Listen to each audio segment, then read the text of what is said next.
is the way. This is the way. Yeah, I thought that was as good as we could definitely get. Let's get Keith back on here. We're going to talk a little bit about it now that we've watched it. This is the after watch party here. So, man, what'd you think, Keith? I enjoyed it. I thought it was very fitting that the episode that introduces a very calm, cool, and collected Thrawn was a little slower paced. Yeah. Kind of building up to things. You know, we had that sort of build up to them coming over to this galaxy, and now they're starting another build up to them leaving, whatever it is that Balin senses, whatever great power he learned in that fairy tale.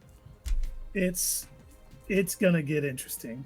It is. I think that this was perfect for what we got from last week. Yeah, of course, it's not as emotionally striking as having Anakin back, but at the same time, we got Thrawn in all of his glory. I just love, it's Lars Mikkelsen who's playing him, and I just love his interpretation of him, and hearing that voice again.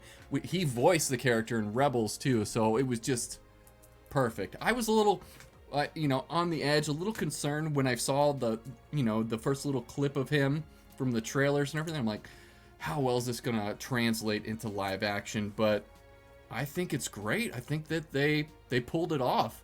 This is Thrawn. It's like, I'm fully invested in this character now.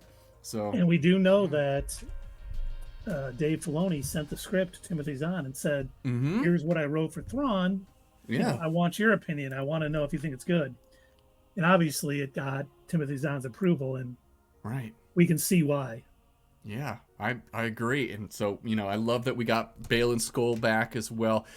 Man, Ray Stevenson, once again, every time he's on screen, he just steals the scene. And I love this development that he's having, and sprinkled in a little bit of his backstory there. So we do know that he was still a Jedi during Order 66, so we got away from it from this episode. So we know that for sure now. And we know that there's something with the Force that's guiding him on this planet now that he's got to get to break the cycle. So we're getting those little tidbits in here as we go along. So I'm sure we're going to find out next episode or the next one what that is. We got Ezra. Ezra's back. And, so he's there. What's he been, he's just been going off with these little crab guys the whole time? Is that what's going on? Well, and I'm assuming he doesn't have his lightsaber, as we know Sabine had it. So he's obviously developing other ways to defend himself and his little rock buddies. Yeah. So it'll be interesting to see if we have a showdown next week between Balin, Shin, Ezra, and Sabine. Yeah. And I think that eventually, wherever they're being led to, wherever Balin wants to go to, they're going to have to team up or something like that. I think eventually they're going to coalesce together is my theory for what's going to happen next. And it's going to be interesting. And it's weird, though, that Thrawn thinks that Ezra's dead, too. So I wonder if we're going to get a little bit more backstory on that, on what's been happening in the time since Rebels. He probably thinks little of him. He's done nothing since he's got here, because he wasn't trying to stop him. He has no idea. Hopefully we learn that he's been, learning. There's probably some hermit witch who, maybe teaching him some of the Dathomir dark magic and, growing his power in the Force. Or he's just been learning on his own. He had enough training that... Now, I don't think he brought any of his holocrons with him when they came over. He doesn't have that to study, but he could grow as a Jedi by himself, because he was at that point where he knew enough. Yeah, definitely. So, yeah, I liked it. I liked it a lot. Oh, I love the fact that, you can tell, too, with Thrawn, and you get this a lot in the books, too, that Thrawn really cares about his crew. Everyone on the ship really admires Thrawn because he treats them so well. And he kind of is the same thing with this. He's like, shouldn't we send out more people? And he's like, no, let's not do that. Let's keep them back here. We're trying to get back and keep everybody safe. So I very much like that they introduced that into this. And I'm really wondering what's in those little cargo things that they got. They look like they're big enough to hold a person.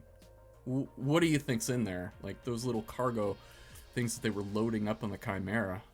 See, I kept thinking it's going to be something along the lines, something that dampens the Force around them. I forget what they were in the novels. It Yes. could be something that when the Yeah. Jedi go to attack. Mm-hmm. It was an heir to the Empire. Yeah. Yep. And it could be Yeah. What were? bring it back when some Jedi attacks them. Yeah. That's a good point. That would be so cool if they introduced those in this. Yep. Yesalamir. So there's these like little snake creatures that he would have on him that would dampen the Force and everything, which were really cool in the book Heir to the Empire. I don't have very many complaints at all with this.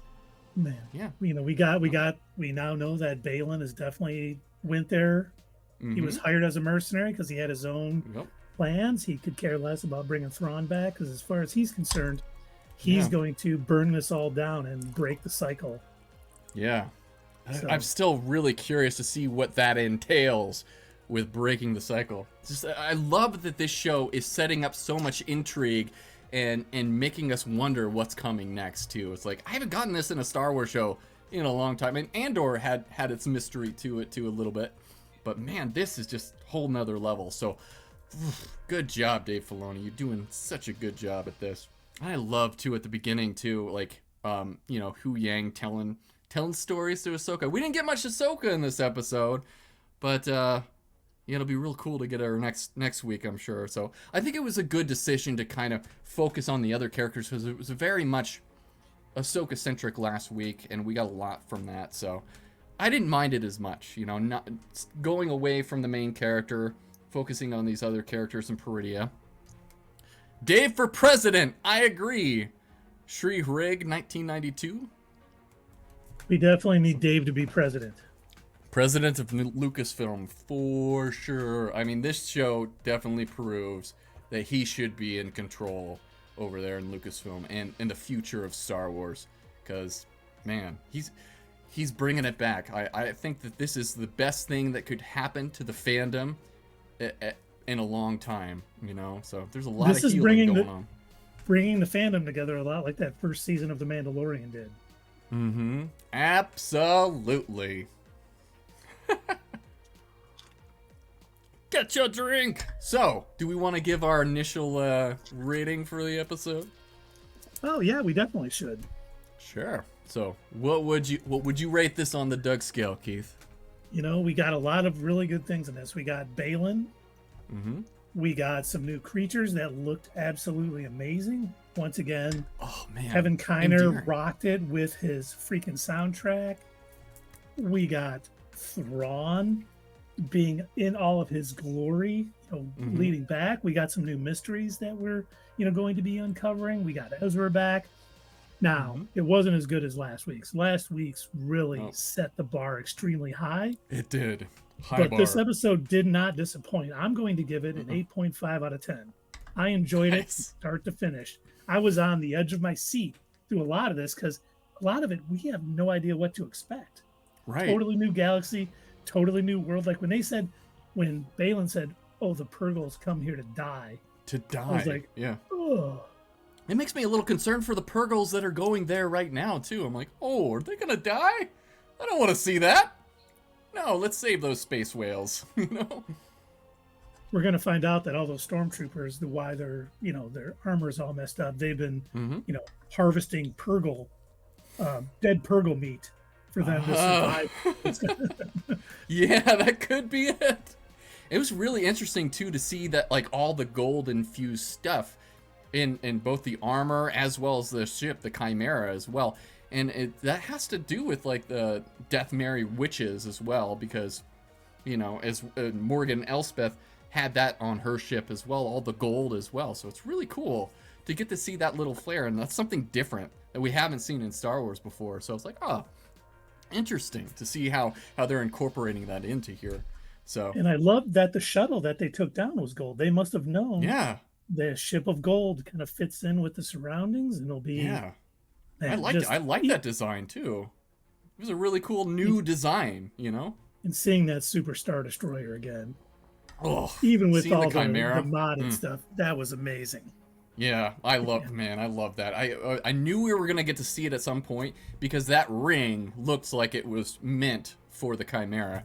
So it's just like, yes. And just the entrance for Thrawn was perfect. It's like, that was beautifully done. Ominous. I love the music that Kevin Kiner brought to him, and you can kind of hear like the chiming theme that they had from Rebels in parts of this episode too, that they brought in there for Thrawn, which was really cool too. It's just perfect. So if I'm gonna give this a rating, I'm gonna go, and yeah, it's not as good as last week's. I mean, that is a high bar. Can't really beat that episode too much. We'll see what the finale does, though. So this one, I'm gonna say a solid 8 out of 10. We'll go an 8 out of 10 for now. We'll see if that changes tomorrow. And you guys out there watching this stream, we're gonna be back on for Not Your Status Quo to break down all of this in much more depth on Not Your Status Quo's Twitch stream. So stay tuned to that. And I can't wait to hear what Dave and Doug thought of this episode. It's gonna be great. And I love that, like, I hate that we're missing them right now, and I hope they get to see this episode soon. But yeah, it's gonna be a lot of fun to have them on there. So stay tuned on Not Your Status Quo. And you guys have put in description too, Not Your Status Quo's link in there. So go and subscribe to them right now. If you haven't subscribed to Fatherly Phantom, subscribe to my channel too. Really helps us out. And I really want to be able to produce a lot more content for you guys. I love making these informative videos, doing these watch parties, and just being here with you guys. It's a lot of fun. And Keith, it's been awesome getting to share this with you as fellow Star Wars fans. It's been awesome. It has been my pleasure. Yeah, right. Jorge Aguilar says this was amazing. So he says, we got so much in one episode. Makes sense Ahsoka is traveling. Yep. Yeah, exactly. You know what? So that was so well done, because I was point. worried because the time that she took to get on the Purgle and come over. Yeah, a makes day. sense that they have time there. One rotation. To start, pulling things together. So I'm glad she didn't show up right behind him. And I think you mentioned that last week too. I think we brought that up on the breakdown last week, that it was a full rotation, so there would be like a day or so. And Jorge Aguilar says, can't wait to see when they find out what the stormtroopers are made of. Yeah, so it's interesting. And what Enoch did to become captain of the guard. Yeah, I like that gold mask. It's different for him. It's like, ooh, that's interesting. I love the designs on this. Shri Rig 1992 says, I think Thrawn will use the ring and get everyone else stuck because it kills the power. He's definitely going to use the ring. Yeah, maybe he means the power that Baylan is seeking. Oh, yeah, maybe that's it. Caleb Richardson, welcome to the stream. Unless Enoch is a pre-existing character, I might have missed that. No, I don't believe he is a pre-existing character. I don't remember ever seeing an Enoch. I hadn't either. Interesting name, biblical name too. Enoch, I think, is in there. So, Aguilar says, all we needed was that Ezra and Sabine to hug to make the world a better place. Yeah, that was pretty sweet. And as a Rebels fan, it was great to see him. I think that actor is doing a great job with Ezra. I think pitch perfect casting for that character. Whoever does the casting for this, just kill it. Natasha Liu Bordizzo, still like her as Sabine. I know Sierra has some issues with Sabine. I wonder how she liked Sabine this episode or not, or if she's still not liking her too much. Oh, we got Shri Rig here, 1992. The power that supplies the ring must be a lot with the big of a ship. Yeah, true. And they've talked, like in Solo, they mentioned that there's fuel for these things and everything. The coaxium is what it's called. So yeah, it probably uses up some sort of power supply to power. But remember, these if he leaves people, even if he leaves Baylan and Shin behind, we got Ezra and we got Ahsoka, who can both commune with the Purgle to get themselves back. Yeah, both of them. And it makes me wonder if I wonder if they say the Purgles went there to die. So it doesn't seem like there's a lot of like Purgles that go there and return back. And maybe that's the reason why Ezra hasn't returned to the galaxy, because there haven't been any Purgle coming that way. So yeah. That's a good point. It's a one-way trip for them. It's really concerned about the Purgles. The Purgling. We'll see how that goes. And it was great. Attack on Show's comment about they went plaid. They went plaid. Looked like it was kind of a tip of the cap to, right? George Lucas and all of his Spaceballs. Yeah. Well, George Lucas is always wearing plaid too. So yeah. But yeah, I like that the hyperspace with the whales and them going across galaxies was different than what we got normally with the blue hyperspace, which makes sense. It's faster. It's going farther. Absolutely. Faster, farther, more intense. Captain Marvel? Absolutely. Higher, further, faster, baby. Oh, that's right. Higher, further. Jorge, you say the cinematography was so beautiful in this episode too. Like we were saying when we were during the watch party and everything, I think that they actually filmed on location. I want to read up on this because it did. It looked amazing. This whole season has been awesome for their cinematographer. Their cinematographer, I gotta look him up. Give him props because yeah, it's been beautiful. It's been cinema-esque, and yeah, give us all of this in the theater, please. I would really love to see it. I would sit in the theater for 8 hours watching all this, no problem. Because everything, you're right. The ships, like when you see ships flying in a convoy with Home One, they all look perfect.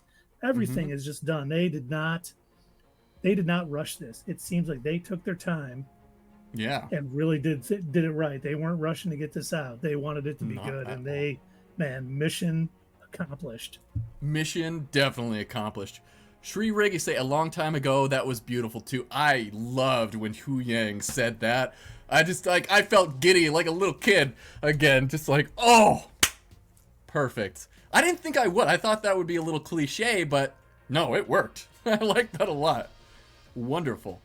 Caleb, you say Enoch is an interesting character in the Bible, both in canon and the Apocrypha. In the book of Enoch, he fought the Nephilim Wars, which ends with the flood and the army of giants being washed away.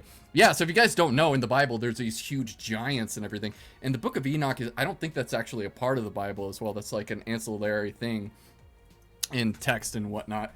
But yeah, they have the big old giants in there. Wonder if we'll get to see some sort of giants. Oh, that would be interesting. That'd be crazy. Let's go bonkers with this new planet. Jorge Aguilar says, this gives me so much hope in the Filoni movie. 100%. I want to see Luke, Ezra, Ahsoka against Thrawn on the big screen. I agree. I would love to see that, getting all those characters together. And I think that's where we're being led to.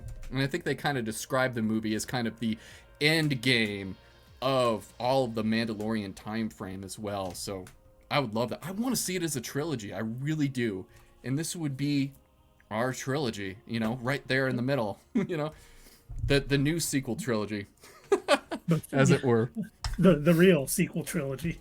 And there's a video on Fatherly Fandom if you wanna check it out about that very thing. So, Shri Rig says giants could be connected to those big statues. Could be those big statues that are everywhere. And yeah, I loved seeing like the Dathomir witches and everything, and those voices as well. Like I said, Mother Talzin from Clone Wars and everything. They had that same weird, like, sort of dual tone to the voices, which was really cool. And just the design of those guys too, those witches, perfect. That's exactly what we got in the Clone Wars, and I love that too. All right, Caleb says the 2014 Noah movie. It does. You're right. That if you ever saw Noah with Russell Crowe, he played Noah in that movie. Drew heavily on the Book of Enoch. God, I love that movie. It was a pretty good movie. I like that one too. Jorge Aguilar says, I'm definitely predicting the season will end in the style of Empire Strikes Back. Ooh, wouldn't that be something?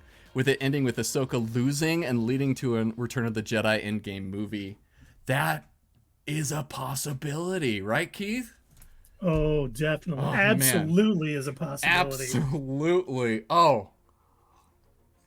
How hair-pulling is that going to be, though? You see those end credits at the end, and there's a cliffhanger or something right there. And who knows when we're going to get more of this story, too, with the writer's strikes and the actor strikes as well. Oh, man. And I don't think the Skeleton Crew isn't really connected to this. I think that they've said that. So it's going to be a whole different story. So, that's going to be one. It would be a great way to end this season, but two, it's gonna suck to wait as long as we're gonna have to wait for the next season of this. Because like you said, Keith, they're titling this season 1, so I'm pretty sure we're probably gonna get more of this as well. I mean, we only got 2 more episodes left. I don't think they're gonna wrap up everything in this season. They can't. There's too much going on. No. So, man. Like it may end with Thrawn leaving this galaxy. Yeah. And we see nothing of him back in the normal Star Wars galaxy. I was really surprised that Thrawn didn't just show up and be like, all right, let's go. Boom, and just jet out of there. But it's probably, the story.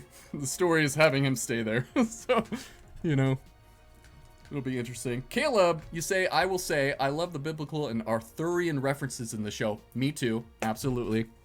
Crap. Absolutely, Keith. Oh, yep. Yeah, like Marok was a knight of the round table who got turned into a wolf by Morgana Le Fay. You're right, and that was the same type of thing that we were talking about. And Morgan Elspeth, I think, kind of reanimated this character, and he was a zombie and whatnot. And they've showed that in the Clone Wars, and whenever that green smoke came out, that was a kind of an indication that he was sort of zombie-like character. I like Jorge's. Oh, let's see here. Jorge, you say, oh my god. When Thrawn finds out who trained Ahsoka, haha, I'm imagining Thrawn tugging his collar in nervousness. I am imagining he'll be like, that's interesting. Ooh, I do remember that Jedi from back in the day. Yeah, and like the second Thrawn book deals specifically with, and it goes back and forth between the time when Anakin and Thrawn worked together during the Clone Wars and when Vader and Thrawn are working together. So like he surmises throughout when he's with Vader that is actually Anakin Skywalker. And he doesn't say it full right out because he knows that Vader would cut him down if he did. But yeah, this is going to be really interesting when Thrawn finds out who Ahsoka's master is. And he's going to try to use that against Ahsoka. Yes. And she's going to be like, you know what? I'm at peace with that now. Right? You're a few episodes late, Thrawn. Yeah. And Jorge, yes, Thrawn does know about Anakin being Vader. He definitely does. From the books, at least, he knows. So, yeah. And she's very much at peace. And I think that's why the last episode, she had to deal with all of that then, so that she would walk into this and not be rattled by anything that Thrawn would bring at her with her past and whatnot. So, yeah, I can't wait to see how Ahsoka plays into this coming to Peridian and whatnot. Oh, jeez. Is it Tuesday yet, Keith? No, come on. I know I'm waiting all week for Tuesday night. Dying. I know. Just all week. And remember, at the end of that, the Dathomir witches said, it has been foretold. We're going to see some dark magic trying to stop Ahsoka and her battling it. It sounds like we are going to have an absolute crazy beginning to next week's episode when Ahsoka arrives, because they're going to try to stop her at all costs. At all cost. Shri Rig 1992. Could Sabine get possessed by the dark magic? Her helmet is red in the opening part with all the helmets. Ooh. And Marok's is blue, too, so it's weird. I know it happened in the animated series. I think Ezra will protect her, though. If someone tried to possess her, I think Ezra would not allow that. So, but it is possible. They can possess her. Caleb says, cue all the random Enoch theories and the Enoch equals Star Killer theories. Yeah. Yeah, how would that be Star Killer? Like, how did he slip onto the Chimera during Rebels? Enoch is Cal Kestis. Cal Kestis. There we go. Yep. He's Cal Kestis, Star Killer. There's actually 3 Enochs. It's Cal Kestis, Star Killer, and then who else could it be? Eli Vanto. That's the other guy. That was actually Thrawn's assistant guy from the Empire. Eli Vanto. I want him to come back. I want to see him live action. And what's crazy too? Yeah. He carried him with him from each of his commands. Mm-hmm. Yeah, and he eventually goes off with the Chiss. So he's actually with the Chiss right now. He's working for the Chiss Ascendancy. He went from the Empire to the Chiss. So he did the opposite of what Thrawn did. And that guy, if they shows up in live action, he's actually got a Southern accent too. Eli Vanto. So it's really strange. A Southern Imperial. I wonder if they could do it. It'll be interesting. Hey, we need to, go stop. Hey, y'all. Leisure time under a shade. Yep. That's right. And we get Savage Press up in here. You actually get that. Press. Jorge says we are going to get a hell of a cliffhanger next week. It's going to be a long... it's already a long week. It's going to be a long week to the finale. Prepare for the cliffhanger. Yep. It's already going to be just to next week. I mean, we are at almost the longest point till we get the next episode.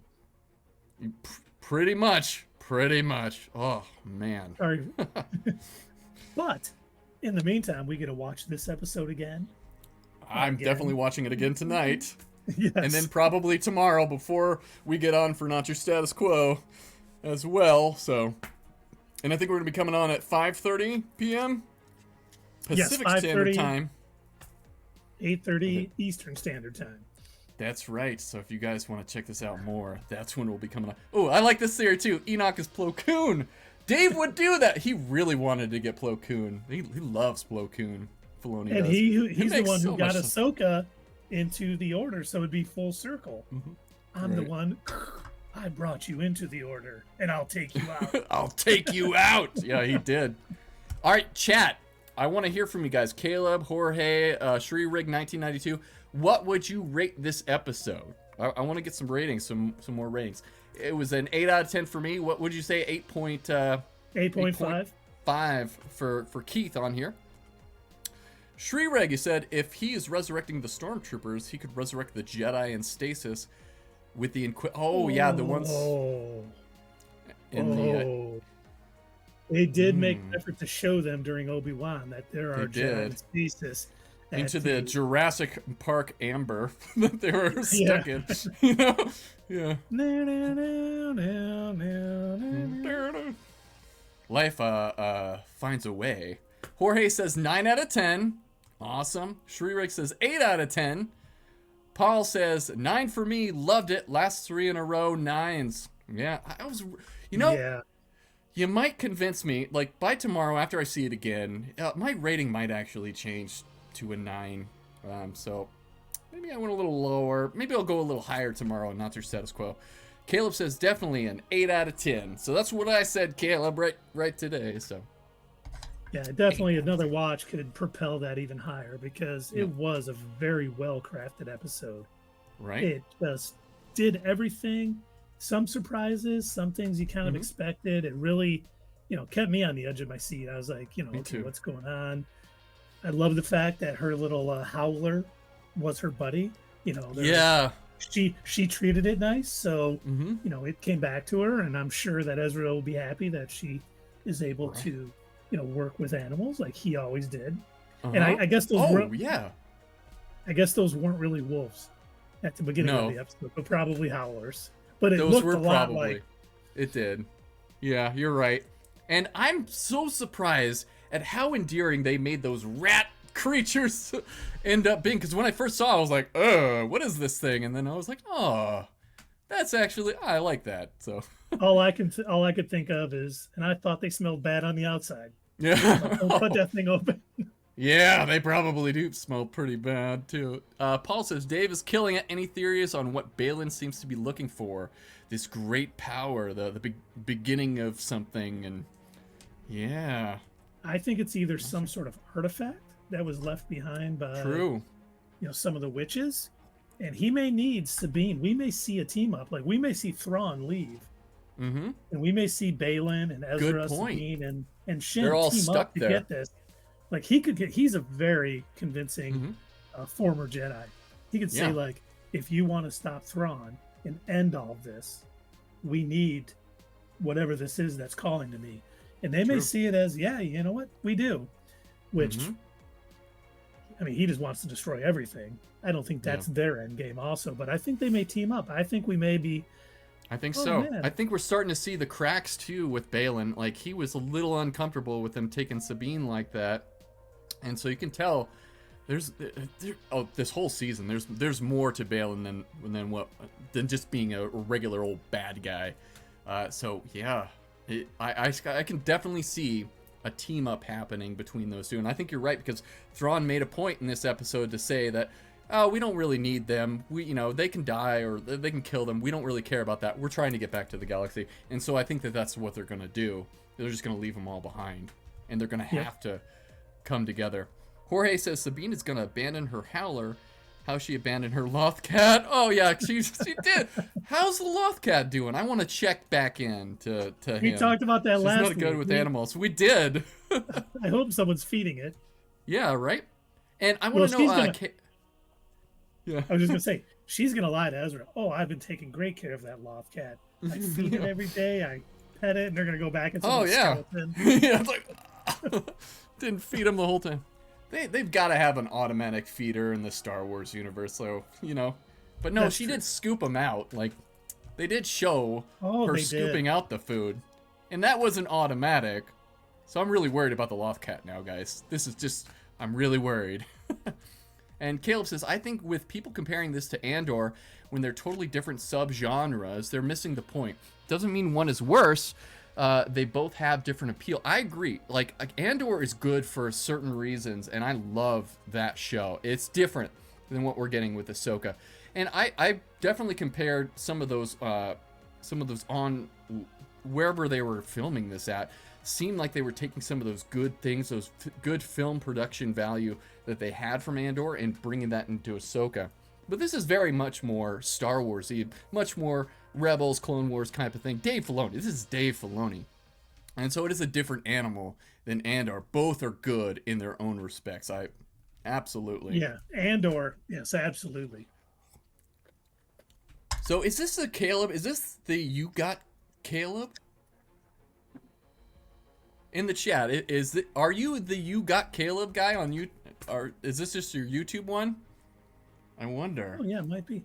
But You've Got Caleb. And the thing, like Andor, was so grounded away from all of the Jedi, all of the space magic and wizards and everything, Mm-hmm. and it just told a great story of what normal sort of people did to fight the Empire, and the whole leading up to Rogue One and how they helped. And this is what, like you said, this is all wizards and Star Wars and everything you would expect. Lightsabers galore. Yeah. both are great. I loved them both. I agree. And there's no need to say one is or isn't Star Wars. They're both, and both amazing. They both have their place in Star Wars, and I love the on the ground feel. And Doug, this is what he loved so much about Andor, and why I think that's his favorite show, is because it gives you an on the ground feel with the common folks and everything. And that's what I loved about that, because we've never seen that before.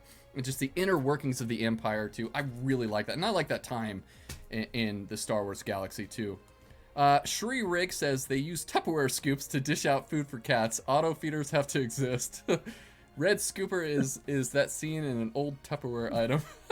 Yeah, old Tupperware, Tupperware, they're everywhere, man. I mean, that old 70s technology. That's what the original Star Wars, they had lots of Tupperware. The Chimera reminds me of the Black Pearl.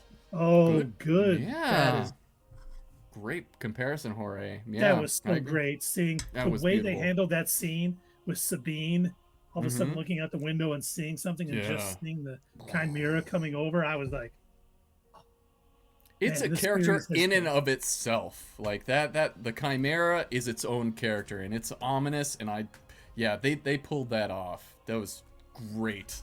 Ugh, so good to see that.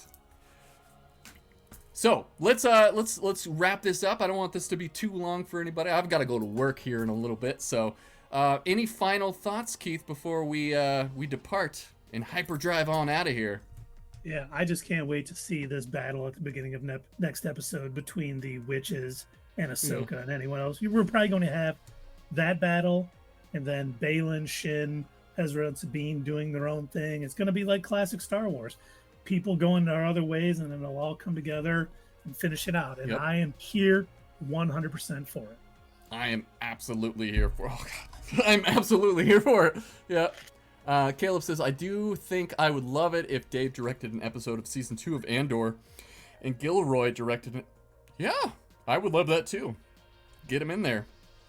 And I don't think Tony Gilroy isn't directing any of the next season of Andor. He's just going to be the showrunner. He says it's too hard to do both. His brother, I think, directed a couple of the episodes of Andor, and so he might be doing more next time around as well. Kev says, imagine if Gilroy directed an episode that takes place entirely in the Senate chambers. With those damn bureaucrats. I would be there for that. That would be amazing. Totally. It's just so frustrating to see what's going on with the New Republic, though. I'm like, you guys are failing us. It's so. And they have to, because we know what to. happened in the sequel We trilogy. do. If we didn't have that, this could be Yep. all new ground, and they could do whatever they wanted. Mm-hmm. Absolutely. I'll say it one last time. Sorry, we're drinking a lot here on Fatherly Fandom. So that's gonna wrap it up for us tonight. I really hope you guys enjoyed it. I enjoyed hanging out with all you guys here. This is the best thing about Star Wars on TV, is sharing it with the fans and everything. Sharing it with my good friends like Keith here, and just having a lot of fun, being excited for this stuff. I love it. It's a great time to be a Star Wars fan. It's so wonderful. So thanks again for joining us. If you guys haven't done so, please subscribe to both of our channels, Fatherly Fandom here, as well as Not Your Status Quo. Join us again tomorrow at 5:30 p.m. Pacific Standard Time, 8:30 p.m. Eastern Standard Time at Not Your Status Quo on Twitch. It's going to be a lot of fun. I can't wait to talk to you guys tomorrow. So, all right, Keith, thank you so much for joining me. And from all you guys out there, me, sir. Absolutely. So thanks for joining me today on Fatherly Fandom, and don't forget to subscribe to the channel. And from our families to yours, have a good one, and may the Force be with you.